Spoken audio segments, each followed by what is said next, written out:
지난 17일 러시아 어선을 타고 북한에 억류되었던 우리 국민 2명이 어제 오후 강원도 속초항으로 무사히 귀환했습니다. 바른미래당은 안전하게 돌아오신 여러분을 환영하며 그동안 마음고생을 하셨던 가족 여러분께도 위로의 말씀을 드립니다.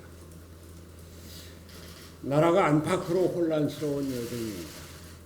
대통령이 휴가를 취소하고 국무총리도 휴가를 취소하면서 정치권 전반이 휴가에 주춤하고 있는 상황입니다. 외교에서의 혼란과 고립은 대한민국이 제대로 존재하는가를 의심할 지경에 이르게까지 했습니다. 일본이 오는 8월 2일 열리는 가그이에서 한국을 수출 절차 간소화 대상, 즉 화이트리스트에서 제외하는 개정안을 처리할 전망이라고 합니다.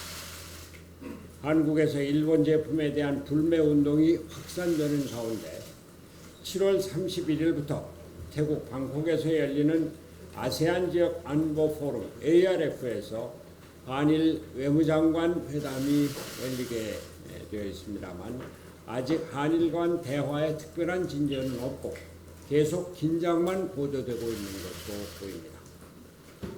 북한은 25일 신형 탄도미사일을 발사했고 김정은 국무위원장은 남조선 군부 호전 세력들에게 엄중한 경고를 보내기 위한 무력 시위라고 강조했습니다. 무력 시위라고 강조했습니다. 현재의 방어 체계로는 대비가 힘든 신형 무기라는 보도도 있습니다. 이에 대해 트럼프 미국 대통령은 작은 미사일이라고 하면서 북한의 미사일이 전혀 문제가 아니다라고 평가절하했습니다. 미 본토에 직접 위협이 되는 대륙간 탄도미사일이 아니면 개의치 않겠다는 뜻인지 크게 우려하지 않을 수 없는 발언입니다. 오히려 트럼프 미 대통령은 어제 SNS를 통해서 WTO의 개발도상국 우대 체계에서 한국을 제외할 것을 요구했습니다. 트럼프 대통령의 발언은 주로 중국을 겨냥한 것이라고는 하지만 한국을 직접 거명했다는 점에서 앞으로 농업 분야를 포함한 통상 압박이 거세질 것을 예고하고 있는 것입니다. 러시아와 중국의 군용기가 대한민국의 영공을 침범하고 러시아가 이를 부인하고 있는데도 우리는 제대로 대응하지 못하고 있는 실정입니다.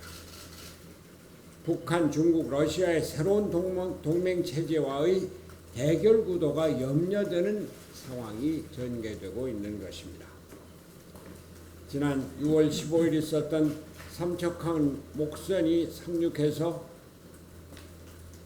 세상을 시끄럽게 했는데 그제도 북한군 부업선으로 추정되는 목선이 NLL을 넘어서 남하했다는 소식이 있었고 지난 23일에는 9년 만에 직파 간첩이 검거되기도 해서 우리 국민을 더욱 불안케 하고 있습니다. 문재인 대통령과 이낙연 총리가 휴가를 취소하면 뭐합니까? 어수선한 외교 문제를 정리하기 위한 마땅한 조치가 있어야 하지 않겠습니까?